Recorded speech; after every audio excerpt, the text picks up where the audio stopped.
அல்லாஹ் ரசூல் ஸல்லல்லாஹு அலைஹி வஸல்லம் சொன்னார்கள். முக்கியமான ஒரு செய்தி அபூ சயீத் அல் குத்ரி அபூ ஹுரைரா ரலியல்லாஹு அன்ஹு அறிவிக்கிறார்கள். முஸ்லிமிலே 6846வது இலக்கம். ரசூல் ஸல்லல்லாஹு அலைஹி வஸல்லம் சொல்கிறார்கள், அல் இஸ்ஸு இஸாருஹு, கண்ணியம் என்பது இறைவனுடைய அதாவது கீழ் ஆடை என்று ரசூல் ஸல்லல்லாஹு அலைஹி வஸல்லம் சொன்னார்கள். ஆடை என்றால் அல்லாஹ் தஆலா மறைக்கிறதுக்கு அர்த்தம் அல்ல, அது இறைவனுடைய Dress என்றாங்க ரசூல் ஸல்லல்லாஹு அலைஹி வஸல்லம். அதே போல வல் கிப்ரியா உரிதாஹு, பெருமை இறைவனுடைய மேலாடை என்று சொன்னார்கள் ரசூல் ஸல்லல்லாஹு அலைஹி வஸல்லம். அதாவது இறைவனை சுற்றி இருப்பது கண்ணியமும் பெருமையும்.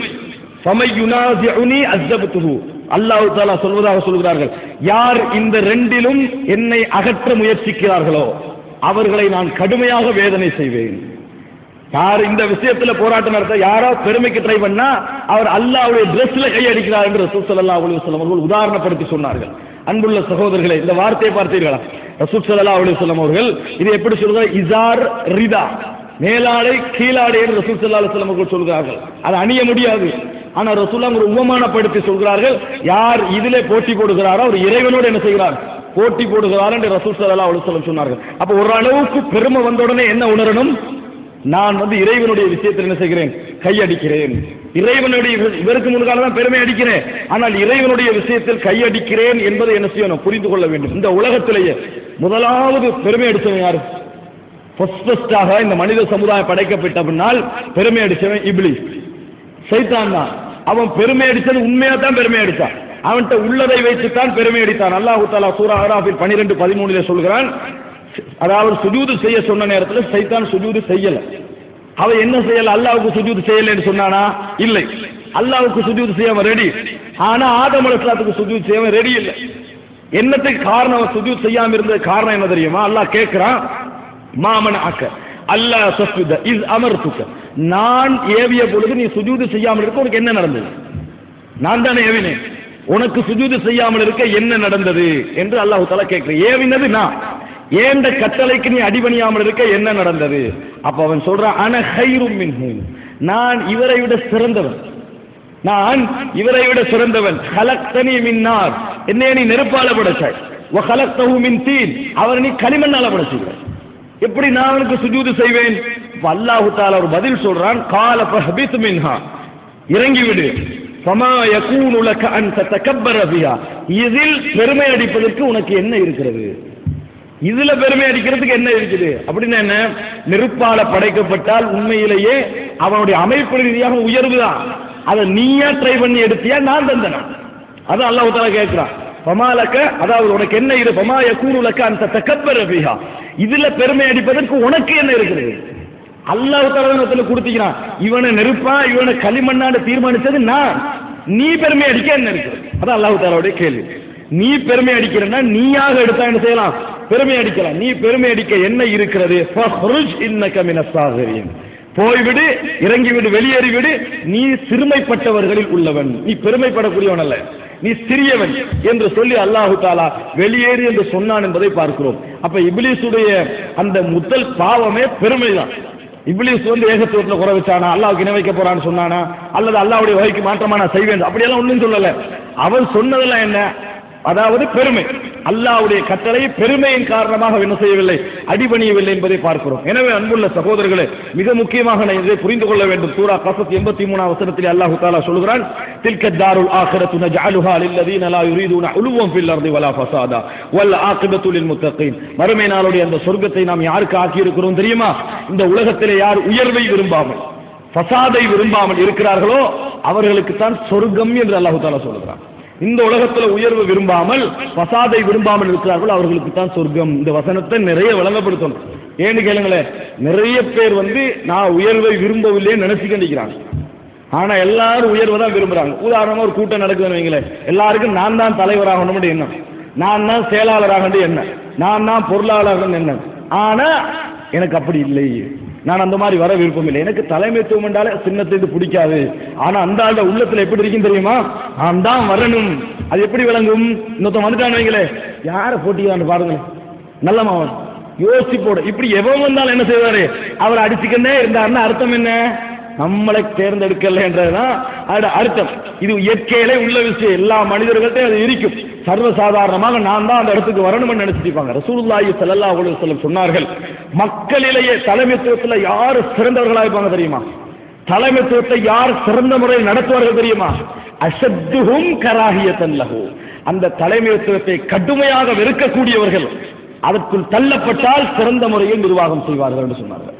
யார் அதை கடுமையா வெறுக்கிறாங்க, நம்மளுக்கு வரக்கூடாது, இது தேவையில்லை, இது நம்மளுக்கு ஆபத்து, மறுமை நாள்ல நதாமத்து, ஹசாரத்து, கேவலம், இது நஷ்டத்தை கொண்டு வந்து தருமெல்லாம் எவ்வளவு ஒதுங்கி வாழ்றானோ அவனை தேடி பிடிச்சு கொண்டு நீ தான் தலைவர், இல்ல எனக்கு வாங்க, நீ தான் இருக்கணும் அப்படின்னு மக்கள் நிர்பந்திச்ச பிறகு தலைமைத்துவம் கிடைக்குது, அவன் தான் சிறந்த முறையில செய்வான் என்று ரசூலுல்லாஹி ஸல்லல்லாஹு அலைஹி வஸல்லம் சொன்னார்கள். அன்புள்ள சகோதரர்களே, இஸ்லாமிய சட்டத்தில், இஸ்லாமிய கலாபத்தில் முக்கியமான லோ என்ன தெரியுமா?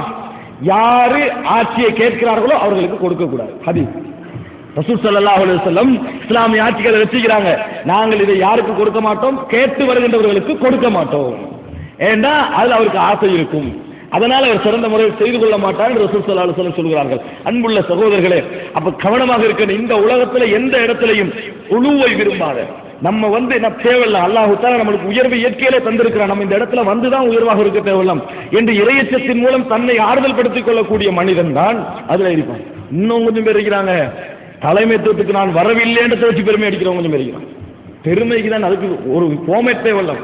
எனக்கு இந்த தலைமைத்துவமே பிடிக்காது, எனக்கு இந்த பொறுப்பே பிடிக்காது, எனக்கு இப்படி சாதாரணமான அப்படி கொஞ்சம் பேர் பெருமை அடிக்கிறவங்க இருக்கிறாங்க. விளங்கிக்கணும், பெருமை எங்களால வர மட்டும் இல்ல, பெருமை இல்லாத வச்சு கொஞ்சம் பேர் பெருமை அடிச்சுட்டு இருப்பாங்க, வந்துட்டு பெருமை அடிக்காம இருப்பாங்க. பெருமைக்கு விஷயம் தேவையில்லை, அதுக்கு அவன் உணர்வு மட்டும் போதுமானது, அப்படி பெருமை அடிப்பவர்களாக இருப்பார்கள். அன்புள்ள சகோதரர்களே, இதுல நிறைய நாங்கள் கவனம் செலுத்த வேண்டும் என்பதற்காக நான் சொல்லுகிறேன். ரசூலுல்லாஹி ஸல்லல்லாஹு அலைஹி வஸல்லம் பாருங்கள், புகாரியில் 6501வது இலக்கம் அனஸ் ரலியல்லாஹு அறிவிக்கிறார்கள், நபி அவர்களுக்கு ஒரு அல்பா என்ற ஒட்டகம் இருந்தது. வேகமா ஓடினா அதான் ஃபர்ஸ்ட் வரும், எந்த ஒட்டகத்தோட வச்சாலும் அதான் ஃபர்ஸ்ட் வரும். ஒரு கிராமப்புற வாசி வராரு, நார்மலான ஒரு ஒட்டகத்தை எடுத்துட்டு வராரு. அல்லாஹ்வின் தூதரே, ரேஸ் வைப்போமான்னு கேட்டான். உங்களோட ஒட்டகத்தோட கொஞ்சம் ஓட விடுவோமான்னு கேட்டான். ரைட், போட்டி வச்சா ரசூல் ஸல்லல்லாஹு அலைஹி வஸல்லம் ஒட்டகம் நபித்தோழர்கள் புடைசூழ பார்த்து கண்டிக்கிறாங்க, தோல்வி அடைஞ்சு. சாதாரண ஒரு ஒட்டகத்தோட தோல்வி அடைஞ்சு, பெரிய ஒட்டகங்களோட ஒட்டகம் கவுது, அதோட என்னது தோல்வி அடைந்து விட்டது. சஹாபாக்களுக்கெல்லாம் தாங்கலாம், அல்லாஹ்வுடைய தூதருடைய ஒட்டகம் தோல்வி அடைந்து விட்டது அப்படி என்று சொல்லி சஹாபாக்களுக்கு தாங்கலாம் போயிட்டு. நம்ம சமுதாயத்தில் உள்ள அரசியல் தலைவர்கள் நிலைமை என்ன? இவன் என்னமோ ஒரு வேலை பண்ணிக்கிறான், உடனடியா சொல்லி கேச திசை திருப்பி அவன் ஒட்டகத்தை அறுக்க வச்சு பிரச்சனையாக்கி நம்மள ஒட்டகத்துடைய நேர்மை என்ன செஞ்சிருவோம், நிரூபிச்சிருவோம். ஆனா ரசூல் ஸல்லல்லாஹு அலைஹி வஸல்லம் அப்படி இருக்கல. ரசூல் ஸல்லல்லாஹு அலைஹி வஸல்லம் சொன்னார்கள், சொல்றாங்க, இன்ன ஹக்கன் அலல்லாஹ், அல்லாஹ்வுடைய கடமைகளில் உண்டு, அல்லாஹ் எழுதி கொண்ட விஷயம், அல்லாஹ்வுடைய விதிகளில் உண்டு, அல்லாஹ் யர்ஃபஅ ஷைஅன் மின துன்யா இல்லா வலஅஹு, இந்த உலகத்துல எதை இறைவன் ஒரு முறை தூக்கினாலும் ஒரு முறை கீழே போடுவான். ஒரு முறை என்ன செய்வான், கீழே போடுவது இறைவனுடைய கடமைகளில் உண்டு. உயர்ந்துட்டு போறீங்களா, மிச்சம் பணிவா இருக்கணும், மிச்சம் பணிவா இருக்கணும். அடுத்த செகண்ட் நம்ம விலை இருக்கிறோம் என்பது அர்த்தம். இந்த உலகத்துல அறிவால உயர்ந்தாலும், பணத்தால உயர்ந்தாலும், அந்தஸ்தால உயர்ந்தாலும், சமூக கௌரவத்தால உயர்ந்தாலும், எப்படியாவது நம்மளுக்கு ஒரு உயர்வு வருகிறதா, திறமை வருகிறதா, சமூகத்தில் மதிப்பு வருகிறதா, அவசரமாக சுஜூதுல விழுந்து அழுது அல்லாஹ்ட்ட மன்னிப்பு கேட்டுக்கொண்டே இருக்கணும். ஏன், என்றைக்கு நம்ம விழுவோம் என்று தெரியாது, எந்த ரூட்டால விழுவோம் என்று தெரியாது, எந்த சைடால விழுவோம் என்று தெரியாது. அல்லாஹ்வுடைய உரிமைகளிலும் கடமைகளிலும் உண்டு. நீங்க உயர்ந்தா உங்களை ஒரு முறை கீழே போடுறது, அவன் நல்லவனாக இருந்தாலும் சரி, நீங்க இஹ்லாஸ் உள்ளவனாக இருந்தாலும் சரி, உங்களுக்கு பாதிப்பாகவோ பாதிப்பில்லாமலோ கீழே விழும். இந்த உலகத்துல ஒரு விஷயம் புரிந்து கொள்ள வேண்டும் சகோதரர்களே, நீங்க பாருங்க, எவ்வளவு பெரிய நபராக இருந்தாலும் சரி, அவன் விரும்பாத ஒன்றே அல்லாஹ் தஆலா இந்த உலகத்திலே வைத்திருக்கிறான். அறிவுல எடுத்து பாருங்க, நான் தான் அறிவாளி, நான் தான் திறமையெல்லாம் நீங்க நினைச்சிட்டு இருப்பீங்க, அந்த ஊர்ல அல்லாஹ் தஆலா இன்னொருத்தனை உருவாக்கி வச்சிருக்கான். அவன் பார்க்க நம்ம பணிஞ்சு போறது மிக சிறந்தது, அவனோட பொறாமைப்படுவதை விட. அல்லாஹ் உயர்த்துவான். சமுதாயத்தில் இவர் தான் நல்ல திறமைன்னு நம்ம நினைச்சிட்டு இருப்போம், அவருக்கு ஏதாவது அல்லாஹ் தஆலா கொண்டு வந்து வைப்பான். இவர் தான் எல்லாமே நினைப்போம், அதுக்கு ஏதாவது கொண்டு வந்து வைப்போம். ஒரு ஆள் தாறுமாறா செலவழிச்சு கண்டிப்பாரு, அதே ஊர்ல அல்லாஹ் இன்னொருத்தனை உருவாக்கும், அதையும் விட பவரா செலவழிக்கிறதுக்கு. எதுக்கு உருவாக்கலாம் தெரியுமா? உங்களை சோதிப்பதற்காக. நீங்க எதுக்காக செலவழிச்சீங்க, எதுக்காக அறிவு கொடுத்தீர்கள், எதுக்காக பேசினீர்கள், எதுக்காக மார்க்க பிரச்சாரம் செய்தீர்கள், அல்லாஹ்வுக்காகவா என்று கேட்பதற்கு. இந்த ஹதீஸை சிறந்த முறையில் புரிஞ்சு ரசூலுல்லாஹ் என்ன விளங்கினாங்க, என்ற ஒட்டகம் ஒரு முறை தோக்குறது இறைவனுடைய கடமைகள் உண்டு, நான் இறங்கணும், நான் பணிவாக இருக்க வேண்டும் என்று ரசூலுல்லாஹி ஸல்லல்லாஹு அலைஹி வஸல்லம் விரும்பினார்கள். சஹீஹ் முஸ்லிமில் 6887வது இலக்கம். கீழே அல்லாஹ் தஆலா ஒரு முறை கீழே போடுவான்னு வருதானே, ஆனால் நம்ம பணிவானவர்களாக இருந்தால் நபி அவர்கள் சொல்லுகிறார்கள், மா நகஸத் ஸதகத்தும் மின் மாலி, நீங்கள் எவ்வளவு தர்மம் செய்தாலும் அந்த தர்மத்தால் உங்கள் பணம் குறைய போவது இல்லை. அந்த தர்மத்தால் உங்கள் பணம் ஒருபோதும் குறைய போவதில்லை. பார்க்கத்தான் குறையிற மாதிரி விளங்கும். இறைவன் வருவதற்கான வழியை உங்களுக்கு ஏற்படுத்தி விட்டால் என்று அர்த்தம். உங்களுக்கு வருவதற்கான ஒரு வழி ஏற்பாடாகி விட்டது என்று அர்த்தம், குறையாது. அதே போல அதாவது நீங்க யாருக்கு மன்னிப்பு கொடுத்தாலும் யாருக்கு விட்டு கொடுத்தாலும் இறைவன் அதன் மூலம் உங்களுக்கு கௌரவத்தை அதிகப்படுத்துவானே தவிர கேவலம் உங்களுக்கு வராது. நீங்க மன்னித்து விடுங்கள், விட்டுக் கொடுங்கள், உங்களுக்கு கௌரவம் உயரும், கௌரவம் உங்களுக்கு கிடைக்கும். அப்படி என்று சொல்லி ரசூலுல்லாஹி ஸல்லல்லாஹு அலைஹி வஸல்லம் சொல்கிறார்கள், வமா தவாதா அஹதுன் லில்லாஹி இல்லா ரஃபஅஹுல்லாஹ்.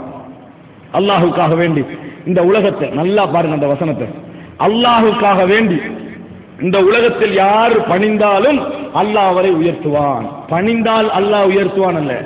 நிறைய பேர் பணிறாங்க பணத்துக்காக வேண்டி. ஒருத்தனோட ஒரு பணக்காரோட சண்டை வந்துடும் வைங்களேன், பிரச்சனை வந்துடும், ஏதோ மார்க்கெட்டுல பிரச்சனை வந்துட்டு பணிவுதான் முக்கியம், பணிஞ்சிருவாரியே, அப்பதான் நம்மகிட்ட அவற்றுள்ள தயவு போகாது. சவால விளங்கிட்டானே, அவர் பணிஞ்சு போறாரு, பணத்துக்காக பணிகிறாரு, ஆட்சிக்காக பணிகிறாரு, அமைச்சருக்காக பணிகிறாரு, அதல்ல லில்லா, எனக்கு அவர் தேவையில்லை என்ற நிலையில் நான் பணிய வேண்டும். ரஃபஅஹுல்லாஹ், அல்லாஹ் அவரை என்ன செய்வான், உயர்த்துவான் என ரசூலுல்லாஹி ஸல்லல்லாஹு அலைஹி வஸல்லம் அவர்கள் சொல்லி காட்டினார்கள். அன்புள்ள சகோதரர்களே, அப்ப பெருமை, இந்த பணிவு, இந்த ரெண்டையும் நம்ம மனசுல வைக்கணும். எந்த இடமாக இருந்தாலும், உதாரணங்கள் கொஞ்சம் தான் சொல்ல முடியும், வாழ்க்கையில எல்லா பகுதியிலும் எடுங்க, உச்சகட்ட இடம் கொண்டு வரும், உங்களோட மனசு நியாயப்படுத்தும், இந்த இடத்துல இதை சொல்லத்தான் ஆகணும் என்று உங்களை பற்றி சொல்லும். நீங்க நினைங்க சொல்லக்கூடாது, நீ நினைங்க சொல்லக்கூடாது. இந்த இடத்துல பணிகிறதான் சிறப்பு, உலகத்துல பணிவதுதான் சிறப்பு என்று நீங்கள் நினையுங்கள். நிச்சயமாக அல்லாஹ் ரப்பல் ஆலமீன் உங்களுக்கு உயர்வை ஏற்படுத்துவான். இதனால் ரசூலுல்லாஹி ஸல்லல்லாஹு அலைஹி வஸல்லம் அவர்கள் இந்த உணர்வு மனுஷனுக்கு வரக்கூடாது. முதல் பகுதி நான் உங்கள்கிட்ட சொல்லிட்டேன், இந்த பெருமை உணர்வு மனிதனுக்கு வரக்கூடாது, பணிவாக இருக்கணும். எல்லா பகுதிகளையும், சின்ன சின்ன பிள்ளைகளுடைய விஷயத்துல தொடக்கம், நம்ம பணிவென்று சொன்னோன்னே சமூக ரீதியா மட்டும் நினைக்க வேணாம், எல்லா இடங்களிலும் பிசினஸ், கடை, அது இது எல்லாம் எல்லா இடங்கள்லயும் அப்படி நிக்கணும். ஆனா மனுஷருக்கு அப்படி இல்லை. அதுக்கு இன்னொரு உதாரணம் நான் சொல்றேன். சிலவங்க பெருமை அடிக்க மாட்டாங்க, ஆனா தம்மனோடு போட்டி போடுறவனுக்கு ஏதாவது மைனஸ் வந்தா சந்தோஷப்படுவான், அது பெருமை தான். 2 பேர் கடை நடத்துறாங்கன்னு வைங்களேன், ஒரு ஆள் வாராரு கடைக்கு வந்து, எப்படி நீங்க 2 பேரும் ஒரே கடை நடத்துறீங்க, எப்படி வியாபாரம் போகுது அப்படின்னு கேட்டாருன்னு வைங்களேன், ஏதோ அல்லாஹ் தஆலா ரிஸ்க் கலந்திக்கிறான், முதல்ல பணிவா தான் பேசுவாங்க எல்லாரும், அல்லாஹ் தஆலா ரிஸ்க் கலந்திக்கிறான், ஏதோ போகுது. ஆனா அவருடைய சாமான் கடையில கொஞ்சம் கொல்ட்டி போதான்ட்டு வருகிறோம், இல்ல அப்படி சொல்ல வேணாம், முதலாவது வேணாம் அப்படி சொல்ல வேணாம், எல்லாரும் நேர்மை தான் இல்ல. என்னென்றால் நீங்க பாருங்களேன், சரி அப்படி இருக்கத்தான் செய்யும், 1 2 3 அப்படி மைனஸ் வரத்தான் செய்யும், டக்குன்னு என்ன செய்வாங்க, அடுத்த மைனஸை கொஞ்சம் கொஞ்சமா உள்வாங்கி இதுவரை நீங்க சொன்னதுக்காக நான் சொல்றேன், ஏற்கனவே 4 பேர் என்கிட்ட வந்து சொன்னார்கள் இந்த கடையில சாமான் தரல என்று, வாங்க வானாண்டான நான் இனி காட்டிக்கொள்ளல, நம்மளுக்கு முக்கிய பெருமை அடிக்க கூடாது, நம்ம முறையா ஏந்து கொள்ளணும் அப்படி எப்படி. இன்னொருத்தனுக்கு மைனஸ் வந்தா, இன்னொருத்தனுக்கு விமர்சனம் வந்தா, மனசு டக்குன்னு எடுக்காட்டியும் ஒரு அளவுல விட்டு கொடுத்து அல்ஹம்துலில்லாஹ் நம்மட கடை நல்லா தான் இங்குது, நம்மட கடை கொஞ்சம் முன்னேற்றம் தான், அவனை கொஞ்சம் கேவலமா தான் என்ன செய்யறாங்க பேசுறாங்க என்று கவலை அல்ல, சந்தோஷம். என்னது சந்தோஷம்? இந்த அற்ப சந்தோஷமும் பெருமை தான். இந்த அற்ப சந்தோஷம் பெருமை.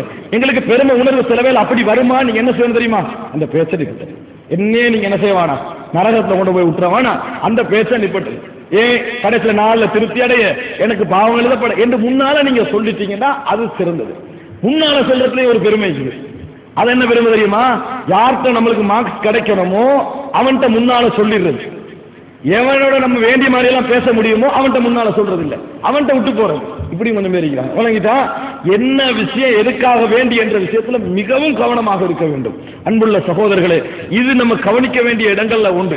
ரசூலுல்லாஹி ஸல்லல்லாஹு அலைஹி வஸல்லம் இதனால் இது அகற்றப்பட வேண்டும் என்பதனால உள்ளத்திலிருந்து போகணும், தோற்றத்தில் இல்ல, சமூகத்துக்கு மத்தியில பெருமை இல்லாம இருக்கிறது இல்ல, உள்ளத்திலிருந்து அந்த பெருமை உணர்வுகள் வரக்கூடாது என்பதற்காக எல்லா இடங்களிலும் அல்ஹம்துலில்லாஹ் அல்ஹம்துலில்லாஹ் வார்த்தை எங்களுக்கு இஸ்லாம்